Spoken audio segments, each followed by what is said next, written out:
How's it going, my dear horsey fans? Now, as you can see, there is a 200 mil clear on the hard rat curse spirit. Obviously, this is red sweep we're looking at, and as we can see here, we are using we are using red Momo, the first of many showcases for red Momo. Now, you might be wondering why I am doing this at the very end, right? Like, we have the clear and everything. Might be wondering why. Well, I wanted to test her out a little bit, just so I could, I don't want to do bad showcases. So I do like to test out the units. And then, especially if I have like a solid idea of what video I'm going to make, then usually I just like to test it real quick. See if it holds up to the idea. And that's what I did here, right? I was testing around, how does she work? How long it takes for her to build up, how the build up works in terms of like the exponential value it has. Now, obviously, you do get a lot of good stuff, and I'll point out in a little bit, but you do get a lot of good abilities from her early on. It's just she does take a little while to build up, but you do start to see it. That is definitely the case. You do start to see it. She starts making your characters hit very hard, and I can actually prove this because I am going to pull up my old 200 mil clear with Yuta. As you can see, we're pretty much running the same setup. Well, actually, I should probably just leave the report there. But we'll just take a look at the memories that Mahito and Yuta has, as well as Megami has a different memory because he is on backup. But if we go over, we can see on the video that everyone just is doing more damage, right? Megami's doing more damage, and Megami is the first one that I noticed. He actually does do a good amount of damage. Yeah, I think he's doing like around 5 million on his ult, or I think it's like 4 or 5 million. That's actually pretty good. But yeah, Mahito's hitting harder. Yuta's hitting way harder. I think he dropped like an extra 5 mil in comparison. Oh, okay, it's around 2. Overall, he's doing more damage. Mahito, again, he did jump up some as well. We go ahead and take a look at the current run.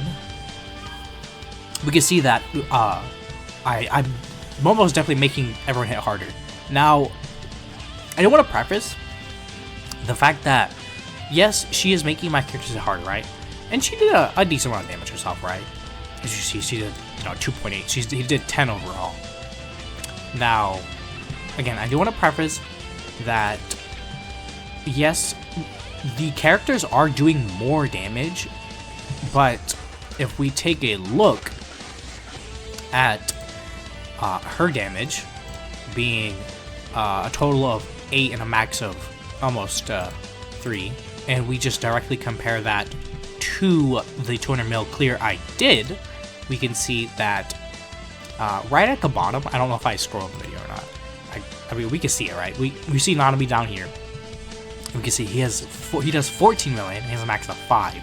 Now, yes, Momo is making our character harder, but take that with a grain of salt because she technically is providing less damage, which kind of artificially increases our damage, right? Because our characters are just, they're pulling more of the weight rather than Nanami, sinking into like a not really a sub DPS in this scenario, but he is providing clearly more damage than Momo is. Now I just wanna put that at the start. Again, I don't want to make a bad video. I don't know how many times I'm gonna say it. I'm probably gonna say it a lot. But yeah, don't want to make a bad video. And brings me to another thing. D-Pen Servasta. Don't think I forgot about that Junpei run. Please. Don't think I forgot about it. It's just, there's a lot of stuff I gotta do. Unfortunately, it's not just, I just, make videos all day. I wish I could, right? It is honestly very fun to just, sit down and make videos and then, give you guys something to enjoy throughout your day, right? I wish I could do that. not the case. So, you know, I'm still working on it. I did make a post, so if you see that, thank God. I'm gonna do more attempts, but again, unfortunately, we do have to, you know, I still have to, you know, record, and then I have to, you know, make donuts and everything. So, and then of course I have, you know, work, because as you know, the video making isn't paying for itself yet. But yeah, I just want to get that out of the way. I'm gonna hop back into this more. I don't feel like I'm too far off. I feel like it might be possible with Junpei, but you'd have to get really lucky. All things considered. Hidoina! That comment, I love that comment. But yeah, so we're gonna head back over, and then we're gonna actually do the run on camera, so you guys see what it looks like. Alright, we're coming back, and as you can see, this is, again, literally just right from, okay, well, technically I did, you know, again, mute in the in-game OST, but basically from the result screen that we just saw to right here, the team setup, it's pretty much identical to the run I did with Red Teen Nanami. Don't take this as a comparison video. Where I'm going to do one like that where I just one after another, just both runs back to back, and I might even just like have both runs playing simultaneously. That might be one of the only videos I do like post commentary, because I don't know, I feel like when I do like doing commentary live kind of gives me it's more like a raw reaction, right? Like I'm witnessing it pretty much at the same time you guys are, right? So it's pretty much why I do live commentary. But we probably could squeeze out more damage from our units if we were to run I'll Follow You Nanami, which if we were to run this, right? Because she actually does a surprising amount of crits. I guess that's because, you know, Mahito is doing the crit resist lower, and her buff skill technically is an attack, and it does 4 hits. So I mean, it's you know, it's not like impossible for her to crit on it. So we could squeeze more damage out, but the only problem is that Yuta's reverse curse technique doesn't apply to himself. So if you get unlucky, he can just get killed if the boss is just like really going after him. But yeah, this is what I was saying about her like all the like really good abilities. You get the break damage, which helps a lot. It does. It's very good. 50% break damage is good, especially when Mahito's applying it as well, and he's doing extra break damage himself. And then this OK charge rate. I mean, we're not gonna just ignore this, right?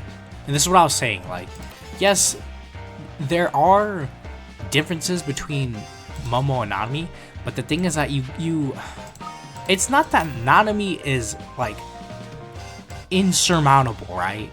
It's just you know, Momo's doing more, right? She's giving you free break damage. She's giving you free ult gauge charge rate. That's the whole point. Is like, yes, they do provide the same role, and it's hard for me to say that she's just like outright better, because Nanami's very good and he can do very like decent damage, but she just does more stuff, right? She's just like the OK charge rate, like secretly, is actually just such a outstanding ability that she has. But yeah, I was yapping and I was not paying attention at all. I just yapping away to start autopiloting.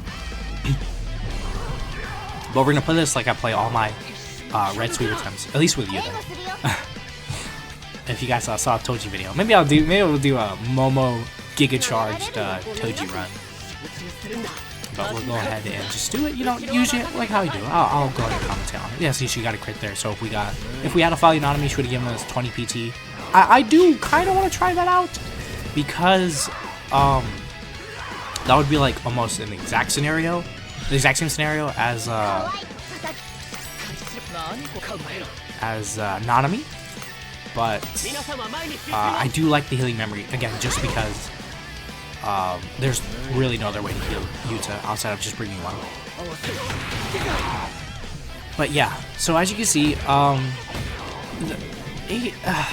don't want to say he is technically doing less damage, right? Because usually we'd start with Usually we'd start with Megami and just debuffs allow you to just do more damage up front.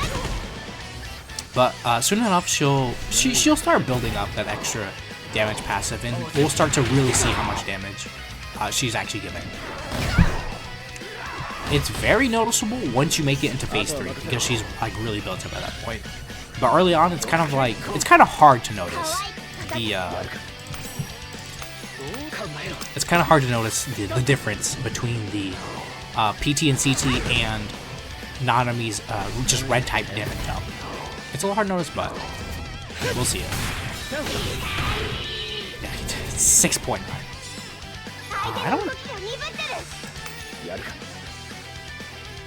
I might actually have to do that because I don't know if his skill one will go. Well, actually, she's doing damage, right? This might have been a misplay, but we'll see. Oh, okay, yeah, we're good. 2.5, yeah. Very good stuff. Again, I guess it is kind of skewed, right? Because we're not actually using a Follow Nanami, which, I mean, of course I'm going to run on Nanami because he's pretty much just like he's a crit character. We want him to crit. So, by not doing that, I guess I'm technically artificially lowering the damage of my team. But, I'm just going to put out there, the one you guys were looking at, it was a 14 clear. It was a 14 turn clear, so I'm not saying she, her buff is like better, but like a 14 turn clear is a 14 turn clear. I don't know what to say. Is the sky blue? Yes. Was it a 14 turn clear? Yes. And that's all I'm gonna say. But yeah, as you can see, the numbers, again, for the most part, like right now, the numbers just look very similar. That's helpful right there. That was actually very helpful. And then now we'll go ahead and combo ult. And that should be the end of phase 2. A lot of damage to do, but I'm pretty sure, I think it'll be fine. Yeah, because he does 4. And I'm like, I'm shocked at the fact that he does 4. I guess technically, usually when I combo ult, he's, Megami is in front of Nanami, because Nanami just does just a little bit more damage. And, Yuta will easily clear 25. That's not a question. We already know the extent of this guy. Yeah, 30 mil. He did 30 mil no break. So yeah, now we can start to see the kind of damage he does, right? Very good stuff. Yeah, now she's at 17. I think it's a max 25, so after these next two, we're really gonna see her damage go up. Now in the last run I did, she actually did manage to get a dodge in, which is very good because of course it gave her CE. We might. I'll probably just stall with all of them.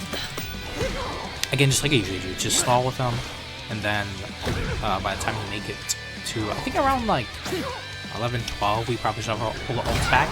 And actually, now that I'm thinking about it, the OK charge rate really does help Yuta out, since he has that annoying low gauge charge notification, which I think is stupid. Honestly, they probably could have just gotten rid of it. I don't think that would have like exponentially increased his usability or anything. So again, it's just kind of like, it's like one of those things. Like, they could have just done away with it, right? After he got his SP buff. that word. Once upon a time, that word, very spooky word to be using.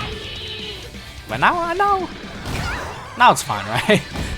I mean, could they have, not taken as long to give us another SP buff character? Yeah, but I mean, the fact that they dropped not 1, not 2, but 3 gods, I think it's fine, right?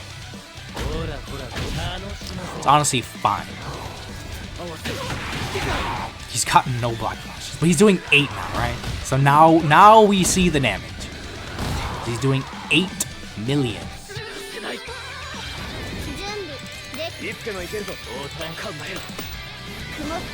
And no one better scoff at 8 mil from that. Like 8 mil, I've seen him do like 8-9 million while the box is in break.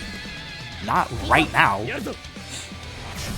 So yeah, Momo again is a very good character. She's doing very good stuff. Fortunately, I don't think we're gonna get the ult. No, because it didn't even break either. It's because we only got 0 black flashes. You're gonna kill him. Okay.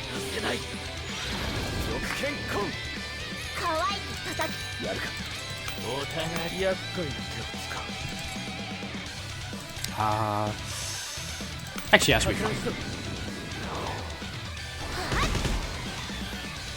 So we're gonna get it on turn 15.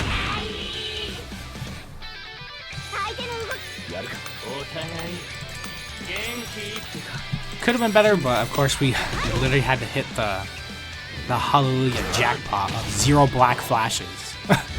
Could have been another 14, but whatever. Whatever. Just give me help. the luck god is here. But yeah, now we can really see the damage just like spike. If he gets a crit, then we're like again, we're really gonna see how much. Okay, he didn't even. Okay, thanks. All that crit resist lower and for what? Bro, are we serious right now? Oh my god. Again, just the classic everything goes right off camera and then on camera it's like a it's like a whole different thing. It's like practicing baseball your entire life and then you get thrown into your first hockey match. Like, alright, dude. Because I'm sure that was supposed to happen, right? But yeah, I mean, again, she's making us do a lot more damage. But again, it's with a caveat that, you know, she's not outputting as much damage. But I mean, still, she's making us do more damage. She's a very good unit, right? If you don't have Nanami, she's a very good side grade or just straight up upgrade, depending on how you want to look at it. I would probably say upgrade if anything, again because break damage and ult gauge, and it's permanent after like 2 of her skill 2s. So yeah, with that being said, that is gonna be it for this video, the first of many Momo showcases, and we're gonna have a dedicated like what do you call it? A dedicated one-on-one Momo versus Nanami, but this time we're actually going to be able to look at them in a direct comparison side by side. And you know, maybe I'll do a post and then, or not a post, yeah, like a poll.